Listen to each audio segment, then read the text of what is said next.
بات پہ مصر ہے کہ اولاد نہ ہو کہ ہمارا چونکہ روزگار کمزور ہے اس لیے بچے ہوں گے تو کیسے کھائیں گے. فوراً میری آیت پہ نظر گئی، اولادکم من خشیت املاق نحن نرزقکم وایاکم.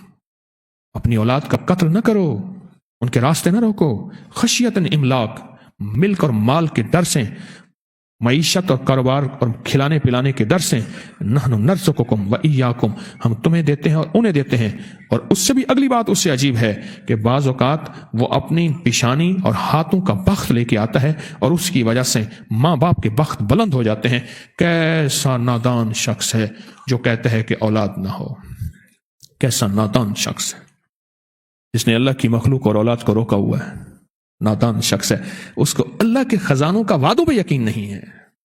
اللہ کے خزانے میں جو اللہ نے وعدے رکھے ہیں نا، ان وعدوں کا یقین نہیں ہے اس کو. میں کہاں سے کھاؤں گا؟ اور میرا معاشی حالات کمزور ہیں تو وہ کہاں سے کھائے گا میرا بچہ؟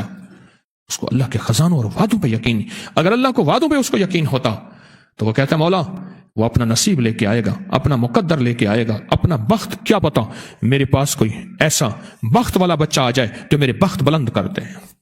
ہے واقعات ہیں بے شمار واقعات ہیں. ایک صاحب کہنے لگے میری ہمشیرہ کہتی ہے کہ جب میں پیدا ہوئی تھی میرا باپ مالدار ہو گیا تھا.